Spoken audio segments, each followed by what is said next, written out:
UPSC pre 2023 में question पूछा गया था ग्रीन हाइड्रोजन के ऊपर। तो आपको तीन स्टेटमेंट दिए हुए थे और बताना था कौन सा सही है। पहला स्टेटमेंट था green hydrogen can be use directly as a fuel for internal combustion. Internal combustion के लिए ग्रीन हाइड्रोजन को डायरेक्टली यूज किया जा सकता है as a fuel.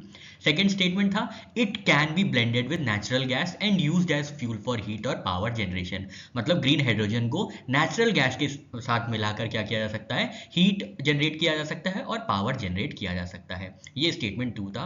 Statement third था green hydrogen can be used in the hydrogen fuel cell to run vehicles. Hydrogen fuel cell से जो व्हीकल्स रन किए जाते हैं, ऑपरेट करते हैं, उनमें भी ग्रीन हाइड्रोजन यूज किया जा सकता है। तो ये तीन स्टेटमेंट दिए हुए थे और तीनों ही स्टेटमेंट बिल्कुल सही हैं। इनको अभी हम लोग विस्तार से देखते हैं।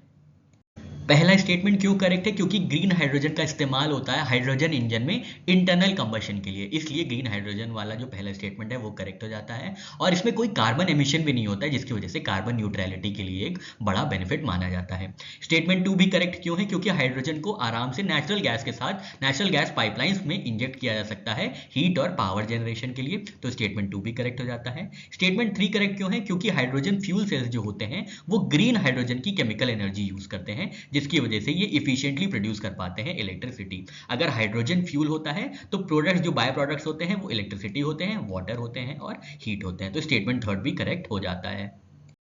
टाइप्स ऑफ हाइड्रोजन की बात करें तो ग्रीन हाइड्रोजन को प्रोड्यूस किया जा सकता है इलेक्ट्रोलिसिस की मदद से और इसमें कोई भी कार्बन डाइऑक्साइड एमिशन नहीं होंगे, इसलिए ये क्लीनेस्ट मेथड माना जाता है। ब्लू हाइड्रोजन को कैसे प्रोड्यूस किया जा सकता है? तो steam reforming of natural gas की मदद से इसको प्रोड्यूस किया जा सकता है, जिसमें कार्बन एमिट तो होते हैं लेकिन फिर कैप्चर और स्टोर कर लिए जाते हैं, तो इसलिए ये लो कार्बन हाइड्रोजन वाली टेक्निक मानी जाती है। टर्कोइज हाइड्रोजन में यूज किया जा सकता है methane pyrolysis with renewable energy. इसमें हाइड्रोजन एमिट होती है और सॉलिड कार्बन, और ये अभी भी एक्सपेरिमेंटल स्टेज में है। ग्रे हाइड्रोजन को बात करें तो ये जनरेट होते हैं थ्रू स्टीम मीथेन रिफॉर्मेशन, जिसमें CO2 रिलीज होकर एटमॉस्फेयर में चला जाता है, इसलिए इको फ्रेंडली मेथड नहीं है ये।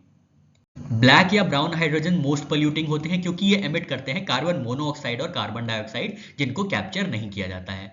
पिंक हाइड्रोजन प्रोड्यूस किया जा सकता है न्यूक्लियर एनर्जी के इस्तेमाल से, जिसमें कोई भी डायरेक्ट एमिशंस नहीं होते हैं।